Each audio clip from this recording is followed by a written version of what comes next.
My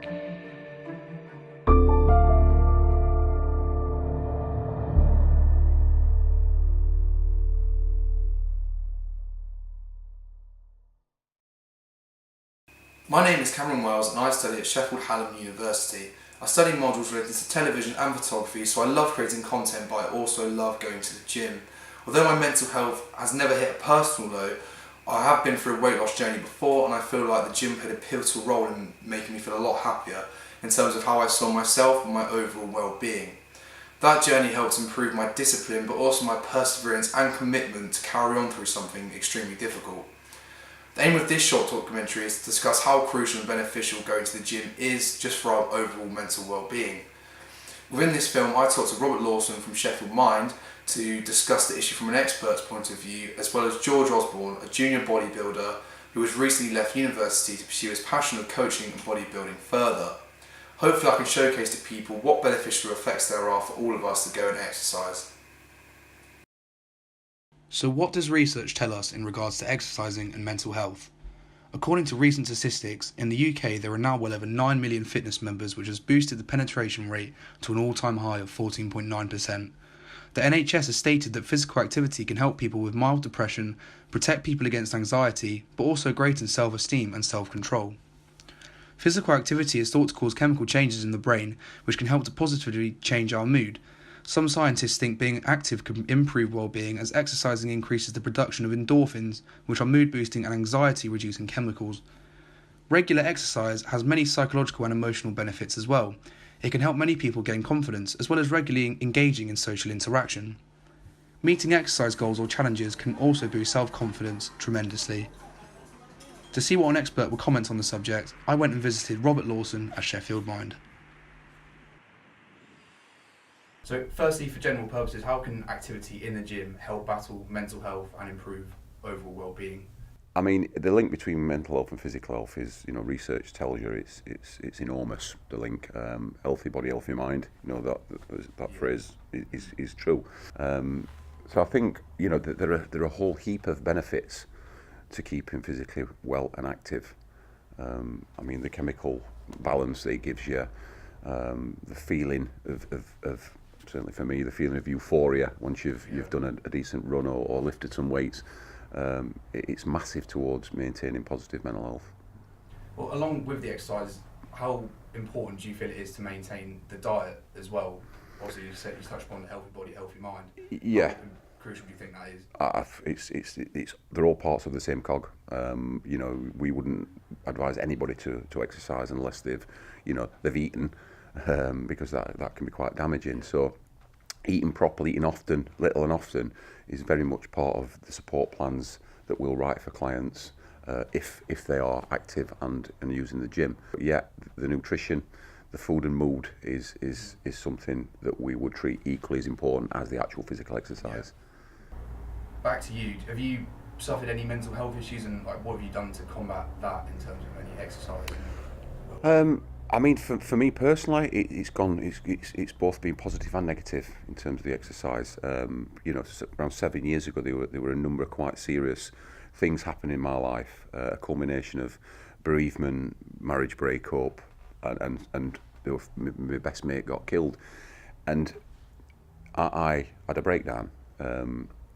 During that breakdown, I had manic phases of just running. So I would, wake up, know that I'm not right, and I couldn't manage it without moving. And it took some self-analysis for me to understand that actually this is not fit and healthy. This is crazy now, because I was running that much that the next morning I couldn't walk. I was in agony throughout the night. I got blisters on my feet.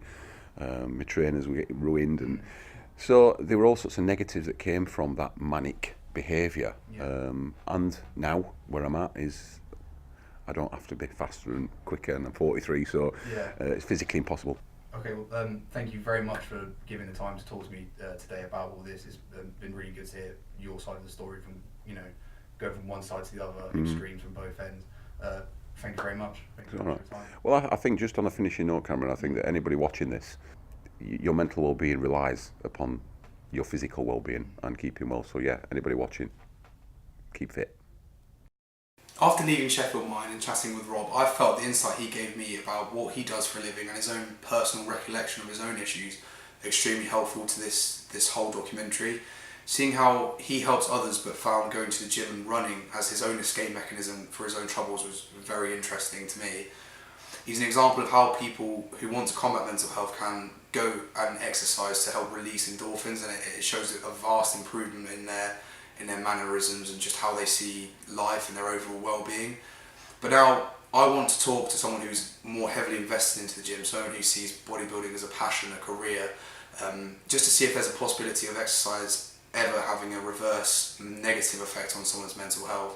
So I called George Osborne to see what he could say about the issue. How important do you feel it is personally that everyone just gets up and about and is exercising just in general? How beneficial is that for people? Oh, so important. Like, if you look at obesity rates in the UK right now, each year it's going up. It's getting worse. People are getting more obese. People are becoming a lot more lazier. So from, a physical standpoint, the stats are telling us that people need to exercise more. That is what's occurring, and it needs to improve. Simple as that. Longevity reasons and so on. Oh, of course. Yeah. Directing this at you now, has there ever been a time in your life where your mental health has been affected? And if so, how was it affected, and what did you do to help combat that and get through it? So, when I was at university, I graduated about a year ago now, especially in my last final year when things got a little bit more challenging.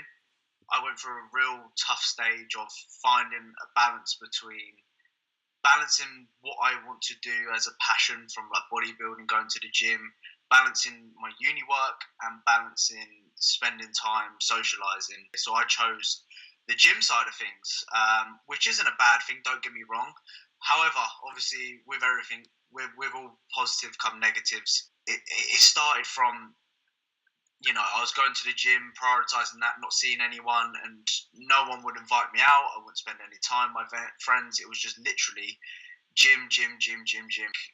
The loneliness which occurred from just sacrificing, spending time with your friends and doing things which you didn't necessarily. I don't get me wrong, I enjoy going out, but I knew going out would affect what I would do in the gym the next day. And what I simply did is I posted a YouTube video just explaining my loneliness whilst being at university, and it reached out to quite a lot of people. And as bad as it sounds, I wasn't the only one that was going through this. A lot of individuals were going through this as well, and it made me feel somewhat better.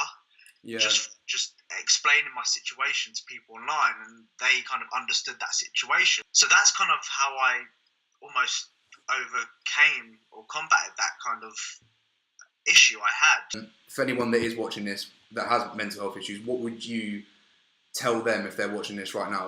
My first advice is speak to someone about it, because you'll be surprised how, like I said previously, when you're in these situations, you think you're the only one that's going through this. You think that no one else can feel your pain, and you're, against the world. But reality of things, there's a lot of people, a lot of individuals that are feeling the exact same. And if you can go and speak about your issues and release that kind of almost that tension, you come out the other side going, damn, I feel a lot better about it. You need to enjoy university for what it is and not take life as seriously as what I did, or bodybuilding as seriously as what I did. Like I said, I put myself in the gutters. Those are my main tips and advice when it comes to pushing through that and getting advice. And if anyone's struggling with mental health, speaking is the first thing I would do, because you're not the only one.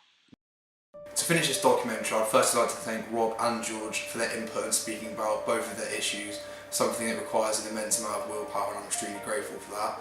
And over the course of this documentary, I'll come away with a lot more information regarding how we react to either not exercising or exercising too much. And I'd say now that exercise is amazing and important for a lot of reasons, such as releasing endorphins, feeling good, combating self-image issues. But as we all know, with everything, too much of one thing can be toxic for our mental health. But the most important issues above all is that if anyone watches this and hasn't spoken about any mental health issues, please use Rob and George as inspiration, as you've seen in this documentary what they've been through and how they've come out the other side. And there's nothing more important than speaking about